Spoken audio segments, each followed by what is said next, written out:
Chemistry part 1 BSc third final year इकाई 1 प्रश्न 10 Schrodinger समीकरण की उपयोगिता पर टिप्पणी लिखिए। लव क्या है पता नहीं, लाइफ क्या है पता नहीं, फ्यूचर क्या है कुछ पता नहीं, लेकिन नोटबुक से पेज फाड़कर लव लेटर लिखने में बिल्कुल नहीं हिचकिचाते हो। कृष्णा, सचिन तेंदुलकर को भी लव हुआ था, पर एक बात सुन ले, वो बैट फेंक कर किसी के आगे पीछे नहीं भागा, फिल्मों के पीछे नहीं भागा, वो अपने लक्ष्य के पीछे भागा। कब के पीछे भागा? ग्राउंड में भागा, प्रैक्टिस में प्रैक्टिस की और सेंचुरी पे सेंचुरी मारी।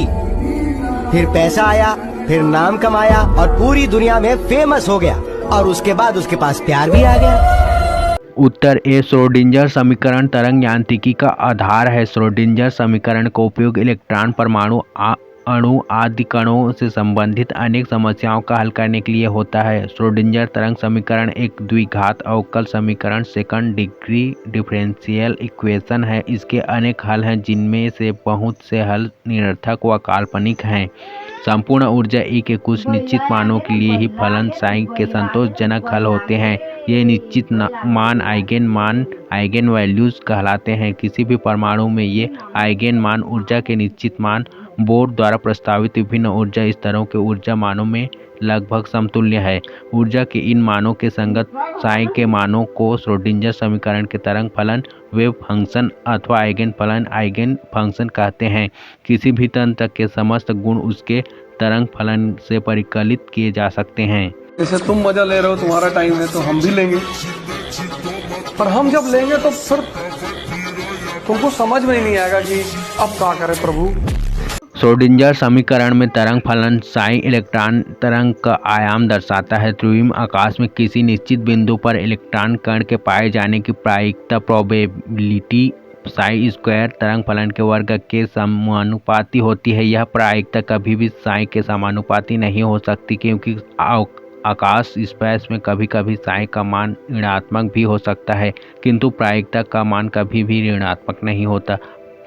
प्रायिकता सदैव धनात्मक या शून्य होती है। इलेक्ट्रॉन जैसे कण के लिए x तथा x प्लस डी x के बीच पाए जाने की संभावना साई स्क्वायर या आयाम फलन स्क्वायर द्वारा प्रदर्शित होती है। अतः साई स्क्वायर नाभिक के चारों ओर किसी दिए हुए क्षेत्र में ई ऊर्जा वाले इलेक्ट्रॉन के पाए जाने की संभावना बताता है।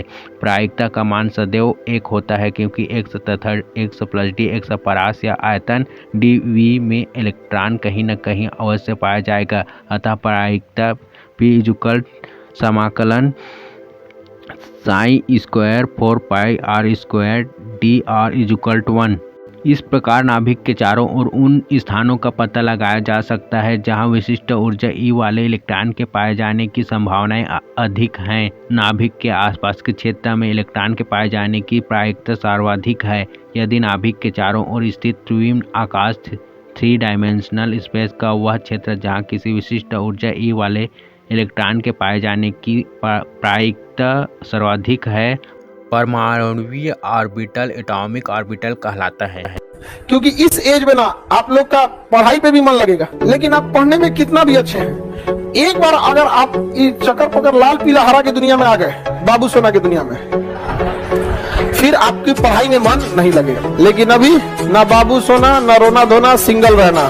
बी एक प्रसामान्यीकृत तरंग फलन नॉर्मलाइज्ड वेव फंक्शंस। 2 तरंग फलन साई 1 एवं साई 2 के प्रसामान्यीकृत होंगे यदि समाकलन y1 psi 2 D pi equal to 1 यह दर्शाता है किसी निश्चित ऊर्जा वाले इलेक्ट्रॉन के पूरे अंतरिक्ष त्रिविम में पाए जाने की कुल प्रायिकता का मान इकाई के तुल्य होता है।